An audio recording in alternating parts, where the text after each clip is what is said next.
Deccan voice, सुनो सच की आवाज। 28 अप्रैल 2026 के इस अहम और तफसीली खबरनामा में खुशामदीद।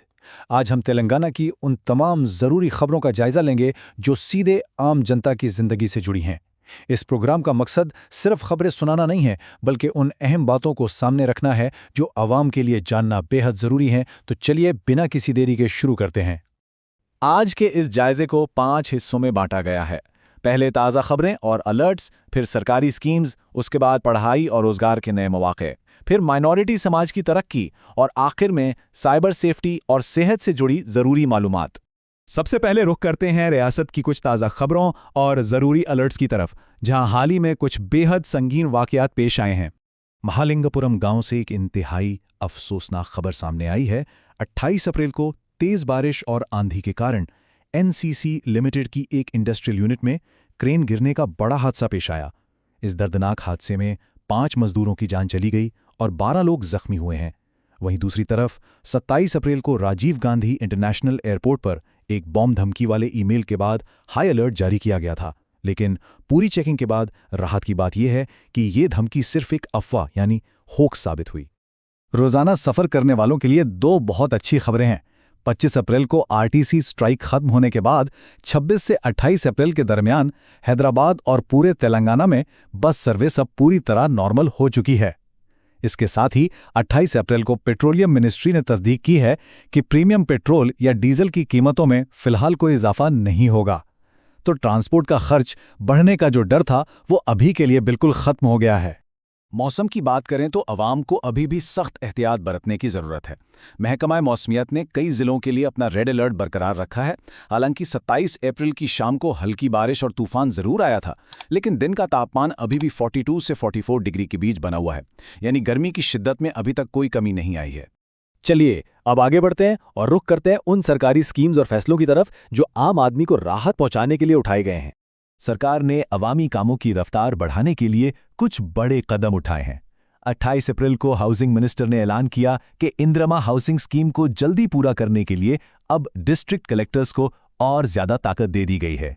जमीन के झगड़ों को आसानी से सुलझाने के लिए भूधार नंबर्स का इस्तेमाल किया जा रहा है। और एक सबसे बड़ी राहत आम जनता के लिए ये है कि सादा बैनामा यानी सादे कागज पर हुए जमीन के सौदों को अब आरडीओज आसानी से सिर्फ खरीदार के डिक्लेरेशन पर क्लियर कर सकेंगे। ये वाकई एक बड़ा बदलाव है। अब जरा इस आंकड़े पर ध्यान दें, 1.15 करोड़ यानी करीब 1.25 करोड़। ये उन परिवारों की तादाद है जिन्हें आने वाले जून के महीने तक 5 लाख रुपए की इंदिरम्मा फैमिली लाइफ इंश्योरेंस का फायदा पहुंचाने का टारगेट रखा गया है। इस वक्त पूरे तेलंगाना में इस स्कीम को जमीन पर लागू करने के लिए वेरिफिकेशन का काम बहुत तेजी से चल रहा है। माली मदद को और बढ़ाते हुए छैयद की स्कीम के तहत सरकार ने 2 लाख नई पेंशन की प्रोसेसिंग भी शुरू कर दी है। इसका सीधा मकसद बुजुर्गों और उन तबकों तक जल्दी मदद पहुंचाना है जिन्हें सच में इसकी ज़रूरत है। कमज़ोर तबके को माली सहारा देने के लिए यह सरकार का एक बहुत अहम कदम माना जा रहा है। अब आते हैं उन खबरों पर जो सीधे हमारे स्टूडेंट्स और नौकरी की तलाश में जुटे नौजवानों से जुड़ी हैं। तेलंगाना के तमाम स्कूलों के लिए छुट्टियों का शेड्यूल आ चुका है। 24 अप्रैल से 48 दिनों की गर्मियों की लंबी छुट्टियां शुरू हो चुकी हैं, जो 11 जून तक चलेंगी। फिर अगले ही दिन यानी 12 जून से नया एकेडमिक सेशन शुरू हो जाएगा। वालिदैन और बच्चों दोनों को इस शेड्यूल के हिसाब से अपनी आगे की तैयारियां कर लेनी चाहिए। अगर एग्जाम्स और नई मौके की बात करें तो टीएसआरजेसी एंट्रेंस एग्जाम के हॉल टिकट्स 27 अप्रैल को रिलीज हो चुके हैं। इंजीनियरिंग और साइंस पढ़ने वाले स्टूडेंट्स के लिए भी एक अच्छी खबर है। डीआरडीओ के तहत सीएचएसएस हैदराबाद ने 27 अप्रैल से पेड इंटर्नशिप्स के लिए एप्लीकेशंस खोल दी है। इसके अलावा जिन कैंडिडेट्स का सिलेक्शन आईआईटी हैदराबाद के श्योर इंटर्नशिप 2026 में हुआ है, उन्हें 30 अप्रैल तक अपनी सीट ज़रूर कन्फर्म करनी होगी। खबरनामा के इस हिस्से में माइनॉरिटी समाज यानी अक़लियतों की तरक्की और उनकी भलाई के लिए उठाए गए नए कदमों पर एक नज़र डालते हैं। ये एक बहुत ही शानदार रिकॉर्ड नंबर है। इस साल 1226 मुस्लिम स्टूडेंट्स ने, जिसमें 741 लड़कियां भी शामिल हैं, एमबीबीएस सीट्स हासिल की हैं। सरकार का कहना है कि ये रियासत के 4% रिजर्वेशन और माइनॉरिटी वेलफेयर सपोर्ट का नतीजा है। तालीमी मैदान में देखा जाए तो ये वाकई एक बहुत बड़ी कामयाबी है। माली साल 2026 और 27 के लिए सरकार ने माइनॉरिटी वेलफेयर के लिए 3,769 करोड़ रुपए का बजट मुकर्रर किया है और इस पर ग्राउंड लेवल पर काम भी शुरू हो चुका है। खवातीन को रोजगार के काबिल बनाने के लिए 10,000 सिलाई मशीन बांटी जा रही हैं और 4600 से ज़्यादा नौजवानों को स्किल ट्रेनिंग दी गई है ताकि वो आगे चलकर अपने पैरों पर खड़े हो सकें। वक्फ की ज़मीनों और उनकी हदबंदी के झगड़ों को हमेशा के लिए ख़त्म करने के लिए रेवेन्यू और वक्फ डिपार्टमेंट ने एक जॉइंट सर्वे भी शुरू किया है। मकसद ये है कि इन ज़मीनों को महफूज करके मुस्तकबिल में यहाँ तालीमी प्रोजेक्ट शुरू किए जा सकें। आखिर में अवाम की हिफाजत और सेहत पर ध्यान देना इंतहाई ज़रूरी है।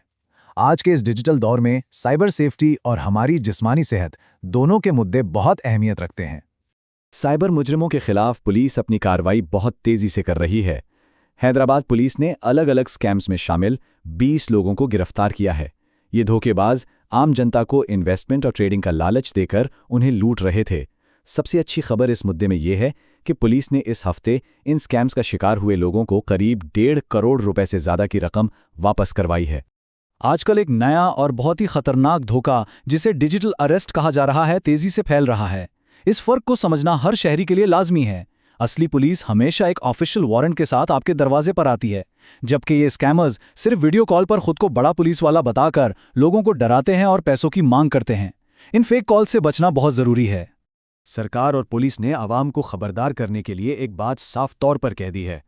कोई भी कानूनी इदारा यानी कोई भी लॉ एनफोर्समेंट एजेंसी कभी भी वीडियो कॉल पर किसी को अरेस्ट नहीं करती। ये एक गोल्डन रूल है, इसे हमेशा याद रखें। अगर ऐसी कोई सस्पिशियस कॉल आए तो बिना घबराए तुरंत फ़ोन काट दें और सीधा अपनी लोकल पुलिस को इत्तला करें। सेहत के हवाले से महकमा सेहत यानी हेल्थ डिपार्टमेंट ने एक अहम एडवाइजरी जारी की है। मौसम के लगातार बदलने की वजह से डिहाइड्रेशन और वायरल इन्फेक्शंस के केस काफ़ी तेज़ी से बढ़ रहे हैं। आम जनता से ये अपील की गई है कि गर्मी से खुद को बचाने के लिए दिन में 12 बजे से शाम 4 बजे तक घरों या अपने दफ्तर के अंदर ही रहें। धूप में निकलने से बचें। इस खबरनामा के आखिर में एक ज़रूरी सवाल हम सबको अपने आप से पूछना चाहिए। एक समाज के तौर पर मिलकर हम स्कैम्स और इस शदीद गर्मी से खुद को और अपनों को कैसे बचा सकते हैं, और ये कैसे तय किया जाए कि सरकार की इन नई स्कीम्स का फ़ायदा आखिरी ज़रूरतमंद तक पहुंचे, क्योंकि एक जागरूक और मिलजुल कर चलने वाला समाज ही तरक्की कर सकता है। आज के इस जायजे में फ़िलहाल इतना ही। अपना वक्त देने के लिए शुक्रिया। महफूज रहें और हमेशा आगे बढ़ते रहें। अदाब। अगर आपको वीडियो अच्छा लगा तो वीडियो को लाइक एंड सब्सक्राइब करें और नेक्स्ट आप कौन सा वीडियो देखना चाहते हैं कमेंट करके बताएं। और हाँ, डेक्कन वॉइस न्यूज़ के चैनल को सब्सक्राइब करना ना भूलें और लेटेस्ट अपडेट से अपडेट रहें।